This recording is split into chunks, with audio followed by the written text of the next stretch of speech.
अभी आप देखेंगे तो वहाँ पर हमने मसाज ब्रश लगाई है। हाँ। उसका क्या बेनिफिट है, ब्लड सर्कुलेशन इंक्रीज होता है गाय का। वो खुश रहेगी तो दूध अच्छा आएगा और दूध ज्यादा आएगा। बाकी कड़वा देते हैं हम और गेहूं का भूसा देते हैं, ड्राई फॉडर। तो तीनों चीजों को मिक्स करके उसका राशन तैयार होता है, जो कि हम सुबह शाम उनको खिलाते हैं। और इसके लिए पूरी जो आपने लैंड एक्वायर कर रखी है, ये टोटल लैंड कितनी है? ये टोटल लैंड 150 एकड़ है, जिसमें और आपके मिल्क का रेट क्या है सर 1 लीटर? 100 rupees litre.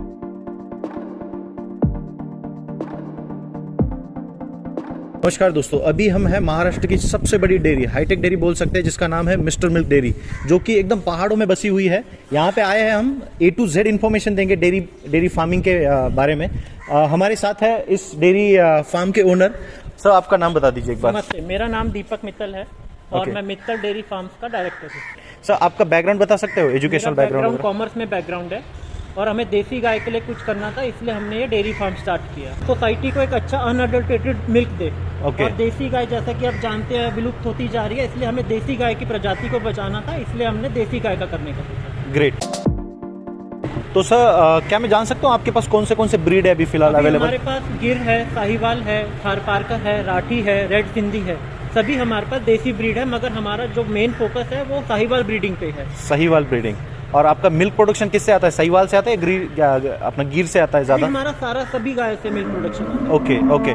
तो सर अभी ये साहिवाल और जो गिर आपने बताया, इसे आइडेंटिफाई कैसे किया जाता है? अभी जैसे ये आपके सामने है, ये साहिवाल है। इसका कलर ब्राउन, डार्क ब्राउन, थोड़ा ब्लैकिश में होता है। ओके। और आप इसके पीछे जो खड़ी है गाय, उसका व्हाइट कलर है, वो थारपारकर है। थारपारकर, ओके। साहिवाल और थारपारकर। अभी वहाँ देखेंगे तो वहाँ पर भी थारपारकर है। थारपारकर। और वो सामने जो बड़ी गाय खड़ी है, जिसके सींग मुड़े हुए हैं, वो गिर है। गिर है। तो ये फिजिकल इनके अपीयरेंस की वजह से इनको आइडेंटिफाई कर सकते हैं। राइट। और मैं जैसे चेक कर पा रहा हूँ, गिर के जो कान है वो लटके हुए हैं, रहते हैं, साहिवाल के लटके हुए नहीं रहते। अभी इसमें हाईटेक क्या है, हमने बेसिकली जो फोकस किया काउ कंफर्ट पे की है। हमने ऐसा नहीं कि शेड के अंदर गाय बस भर दी, हमने प्रॉपर उनके कंपार्टमेंट्स बनाया, जिसमें उनके साइज के हिसाब से उतने ही एनिमल रखे जाएंगे। अभी आप देखेंगे तो वहाँ पर हमने मसाज ब्रश लगाई है। उसका क्या बेनिफिट है, ब्लड सर्कुलेशन इंक्रीज होता है गाय का। वो खुश रहेगी तो दूध अच्छा आएगा और दूध ज्यादा आएगा। जितनी गाय कंफर्टेबल रहेगी, दूध की क्वालिटी भी उतनी बढ़ेगी और क्वांटिटी भी बढ़ेगी। और अभी हमने जो बेडिंग की है, वो हमने हार्ड बेडिंग नहीं करी। वो मिट्टी है या कुछ है? मिट्टी है, वो मिट्टी है, तो बस मिट्टी है। नेचुरल एनवायरनमेंट में बैठती है, वैसे ही हमने उसको एनवायरनमेंट किया। ओके। और सर ये मैं जैसे देख पा रहा हूँ, यहाँ पे किसी भी गाय को बांध के नहीं रखा गया। इसके पीछे का क्या पर्पस है? कॉन्सेप्ट है। एनिमल फ्री रहेगा तो स्ट्रेस फ्री रहेगा। अगर उसको बांध के रखेंगे वो तो 24 घंटे वो स्ट्रेस में रहेगा। स्ट्रेस में रहेगा तो बीमार पड़ेगा, दूध भी कम आएगा। राइट। यहाँ पे पानी का बहुत अच्छा सिस्टम है, मतलब पानी का तो है वहाँ पे, लेकिन उसमें पानी नहीं दिख रहा है। उसका क्या सिस्टम है? क्या सिस्टम है कि जब गाय मुंह डालेगी तो वो सेंसर करे, RFID टैग रीड करेगी मशीन, और तब फ्रेश वाटर फ्लो होगा। मतलब रिपीट वाटर नहीं आएगा, काई वगैरह कुछ नहीं लगेगी। और ह्यूमन डिपेंडेंसी 0 है कि खाली है, भरा हुआ है, गाय आएगी, पानी आएगा, पी के जाएगी गाय। और सर मैं देख पा रहा हूँ यहाँ पे बड़े बड़े पंखे लगे हुए हैं, इसका क्या पर्पस है? कूलिंग सिस्टम है, फैन और फॉगर। जब ह्यूमिडिटी और टेम्परेचर बहुत ज्यादा हो जाते हैं, ऑटोमेटिक स्टार्ट होते हैं, तो बॉडी के ऊपर एक मिस्ट डालते हैं, जिससे कि जो गाय की हीट होती है बॉडी की, वो इवेपोरेट हो जाती है। सर आज की दुनिया में मतलब इंसानों को इतनी फैसिलिटी नहीं मिल रही उतनी आप तो गाय को दे के रखी है।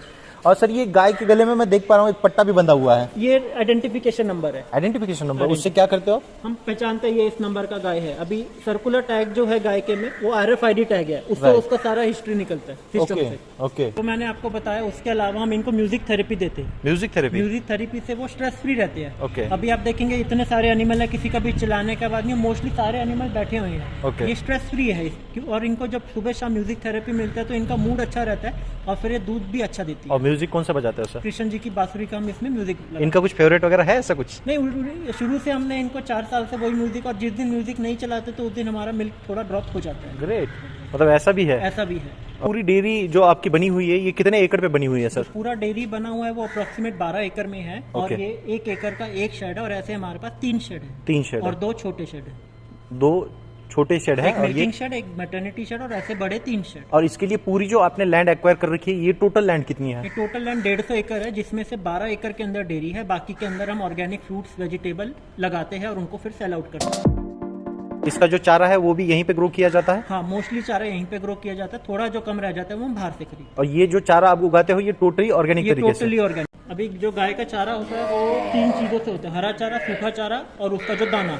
हाँ। दाना हम यहीं बनाते हैं, मगर हम पाउडर फॉर्म में देते हैं। ओके। दूसरा ये जो आप सामने देख रहे हैं, ये लूसन घास है, अल्फा अल्फा जिसे बोलते हैं। लूसन घास। ये प्रोटीन के लिए दी जाती है। ओके। फिर हम कॉर्न साइलेज देते हैं, वो हम खुद यहीं बनाते हैं, कॉर्न साइलेज। ओके। वो एनर्जी के लिए दिया जाता है। ओके। बाकी कड़वा देते हैं हम, और गेहूं का भूसा देते हैं, ड्राई फॉडर। ओके। तो तीनों चीजों को मिक्स करके उसका राशन तैयार होता है, जो कि हम सुबह शाम उनको खिलाते हैं। ओके। तो ये मिक्स करने की भी मशीन है आपके मिक्स पास? करने का हमारे पास TMR है, उसमें अच्छे से मिक्सिंग होता है और डॉक्टर की एडवाइस के अकॉर्डिंग ही सबका राशन बनता है। ओके। ओके। और किस गाय को कितना बैलेंस में देना होता है, इसका भी आपके पास मेजरमेंट होता है? मेजरमेंट होता है, उसने कितना खाया, उसके बाद उसको और कितना देना, वो सब हम रिकॉर्ड मेंटेन करते हैं। राइट। उसके अकॉर्डिंग हम नेक्स्ट फीड प्लान शेड्यूल करते हैं।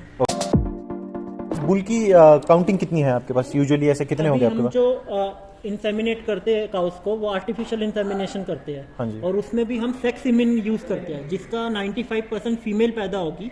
और अगर बुल पैदा होता है तो हम उनको बड़ा करके हीट के लिए छोड़ देते हैं। जैसे अभी ये सामने बुल है, इसका कास्ट्रेशन करा के हमने उसको हीट डिटेक्शन के लिए छोड़ा है। तो अब ये हमारे हीपर्स है जो कि हीट में आने वाले हैं, तो इसलिए हमने इनके पीछे बुल छोड़ दिया कि ये माउंट करेगा तो हमें पता चलेगा कि आज ये गाय हीट में है, फिर इस गाय को ट्रीटमेंट एरिया में ले जाके इंसेमिनेट कर दिया जाएगा। आप ये बुल देख सकते हो, देखने में भी बहुत हेल्दी है, और उसका जो सर है ये गिर है, राइट का सर? बुल है। तो इसका जो सर है, सर से भी आप पहचान सकते हो, जो कि राउंडेड शेप में होता है थोड़ा सा लगभग, राइट? हाँ जी। राइट। और सर इनके लिए कुछ खाने के लिए कुछ अलग दिया जाता है बुल को? बुल को खाने के लिए अलग दिया जाता है, इनका अलग फीड होता है, जिससे कि ये जो वेट होता है जल्दी अटेन करे। ओके। ओके। और इनको डेली बेसिस पे हम इनकी वॉकिंग भी कराते हैं, रनिंग भी कराते हैं। ग्रेट। मतलब यहाँ पे एक्सरसाइज की जाती है बुल की। यहाँ पे देख रहा हूँ, यहाँ पे बहुत सारे छोटे बच्चे हैं, तो इसका सेग्रीगेशन ऐसे क्यों करके रखा है? इनको माँ के साथ नहीं रखा जाता? नहीं, इनको माँ के साथ इसलिए नहीं रखा जाता क्योंकि वहाँ पर अभी जब इनको इनकी माँ के साथ रखेंगे तो सारा दूध पी जाएंगे। ओके। और वहाँ पर शेड में थोड़ा ठंड ना लगे, इसलिए हमने इनको इनक्लोज कंपार्टमेंट में रखे। ओके। और बड़े बच्चे निकल के इनके कंपार्टमेंट में ना घुस जाए, इनको इंजरी ना हो जाए, इसलिए हमने इनको अलग से रखा है। ये सब 50 दिन के बच्चे हैं, जब ये बड़े हो जाएंगे इनको शिफ्ट कर दिया जाएगा। ओके। ओके। तो इनको ऐसे ह्यूमन टच वगैरह नहीं करने देते हो? हाँ, ह्यूमन टच अभी हम इनको नहीं करने देते। इसका रीजन सर? इन्फेक्शन कोई या कुछ ऐसा इनको ना हो जाएगा। क्लीनिंग प्रोसेस कैसे होती है? मैं जैसे चेक कर पा रहा हूँ, आपने कुछ ऐसे छोटे से रोड टाइप ऐसे बनाया हुआ है, और थोड़ा सा यहाँ पे गोबर वगैरह दिख रहा है, तो इसे क्लीन कैसे किया जाता है? कंक्रीट हमने इसलिए किया, यहाँ पर जो यूरिन, गोबर और पानी रहेगा, हाँ। उससे एक स्लरी तैयार हो जाएगा। ओके। तो ट्रैक्टर आएगा, इसको सब स्क्रैप करके पीछे गटर में डालेगा। गटर में जाएगा? उस गटर में हमने एक मशीन बिठाया सेपरेटर, जो कि पानी अलग करेगी और पाउडर अलग करेगी। फिर उस पाउडर का हम वर्मी कंपोस्ट में यूज करते हैं। ओके। मतलब यहाँ से कुछ भी वेस्ट नहीं यहाँ जाएगा? से कुछ भी वेस्ट नहीं जाएगा। तो सर इसमें सबसे बड़ा एक और चैलेंज होता है जो डिसीजेस का होता है, तो उसके बारे में आपने कैसे मैनेजमेंट करके रखी है? हमारा वैक्सीनेशन प्रोटोकॉल है। ओके। और जब डिजीजेस का सीजन शुरू होता है तो फार्म बीटल्स हम बंद कर देते हैं, तो इन्फेक्शन बिल्कुल आता नहीं है। ओके। ओके।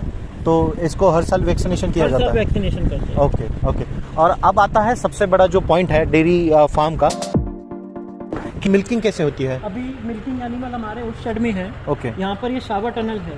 ओके। अभी गर्मियों में शावर टनल के थ्रू एनिमल आता है, तो बॉडी में जो हीट होती है वो इवेपोरेट हो जाती है और गाय पूरी साफ हो जाती है। ओके। हम जहाँ पर खड़े हैं ये काउ होल्डिंग एरिया है, यहाँ पे इसके नेक्स्ट में काफ होल्डिंग एरिया है। ओके। तो माँ यहाँ पर रहेगी, बच्चा वहाँ रहेगा, तो माँ बच्चे आपस में देख सकते हैं। देख सकते हैं। फिर यहाँ पर 12 कंपार्टमेंट है, 6 लेफ्ट में है, 6 राइट में है। हाँ जी। गाय अपने अपने कंपार्टमेंट में जाते हैं, कंपार्टमेंट लॉक हो जाता है। हाँ। नीचे 2 आदमी रहते हैं जिनका काम सिर्फ मशीन लगाने का होता है, उसके बाद बाकी का सारा काम मशीन खुद करती है। ओके। तो इसे हम विदाउट ह्यूमन टच मिल्किंग बोलते हैं। तो वो मिल्किंग होने के बाद वो कहाँ जाता है? दूध जाता है चिलर में, चिलर के बाद पास्चराइज होकर सीधा गेबल टॉप पैकिंग तो में यहाँ से सीधा चिलर में जाता यहाँ है? से सीधा चिलर में जाता चिलर कितनी दूर है यहाँ से? है। हमारा प्रोसेसिंग प्लांट में चिलर है। ओके। बैक साइड में आपका प्रोसेसिंग प्लांट है? हाँ जी। राइट। तो चिलर में जाने के बाद उसके बाद क्या प्रोसेस होता है? चिलर में जाने के बाद फिर हम उसको पास्चराइज करते हैं। चिलर का काम क्या है, 32 डिग्री के दूध को 4 डिग्री चिल कर देता है। ओके। फिर उसको हम पास्चराइजेशन के लिए ले लेते हैं। करते फिर उसके बाद हम उसको पैक करते हैं। उसके बाद में कस्टमर के पास कितने घंटे में पहुंचता है? कस्टमर को जो पैक्ड दूध है वो 12 घंटे के अंदर पहुंच जाता है। 12 घंटे के अंदर कस्टमर के पास दूध पहुंच जाएगा। और ये दूध पहुंचाते कैसे हो सर आप? हमारा खुद का डिलीवरी चेन है, डिलीवरी चेन है। रेफ्रिजरेटेड वैन में दूध जाता है। ओके। वहाँ पर हमारे हेड ऑफिस में खड़ा होता है, अगले दिन सुबह लोग आते हैं, अपना अपना ऑर्डर लेकर डिलीवरी बॉय एरिया में चले जाते हैं। और आपके मिल्क का रेट क्या है sir 1 litre? 100 rupees litre. 100 rupees?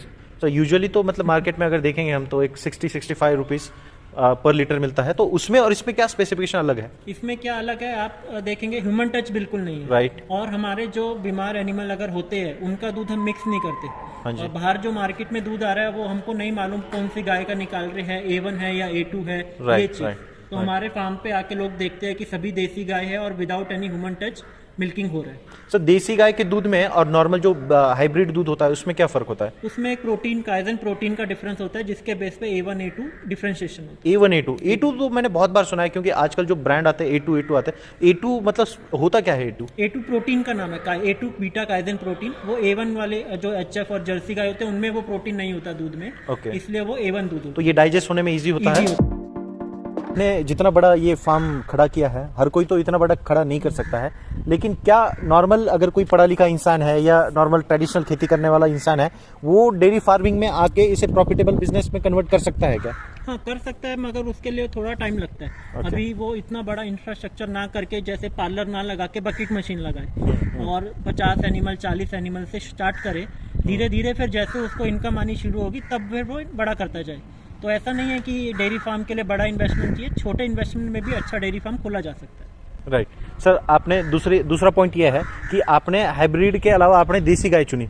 क्या हाइब्रिड से देसी गाय प्रॉफिटेबल बिजनेस रहेगा? ये हाइब्रिड का जो दूध है उसका कुछ रेट नहीं मिलता। हाँ जी। और जो देसी गाय का जो मार्केट है दूध का, वो बहुत वास्ट है, उसकी कभी भी डिमांड खत्म नहीं होगी। अभी हम 2000 लीटर दूध दे रहे हैं, मगर हमें अभी भी कम पड़ता है दूध बेचने के लिए, क्योंकि डिमांड बहुत है अपनी। तो इसलिए हाइब्रिड से अच्छा मैं सजेस्ट करूंगा देसी गाय का खोलिए फार्म, और छोटे लेवल पे भी अच्छा फार्म खुल सकता है। ऐसा नहीं कि बड़ा इंफ्रास्ट्रक्चर चाहिए, जैसे जैसे आपकी कमाई हो ऐसे वैसे आप आगे उसको इन्वेस्ट करते जाए फार्म। राइट। तो एक सेंटेंस में अगर बोलूँ तो देसी फार्म का जो डेयरी बिजनेस है, आप अगर देसी गाय से अगर डेयरी बिजनेस चालू करोगे तो ये 100% प्रॉफिटेबल रहेगा। आपको अगर ये वीडियो अच्छा लगता है तो आप आपके दोस्तों के साथ शेयर करिए, और यहाँ तक आपने देख लिया है तो लाइक और सब्सक्राइब करके जरूर जाना।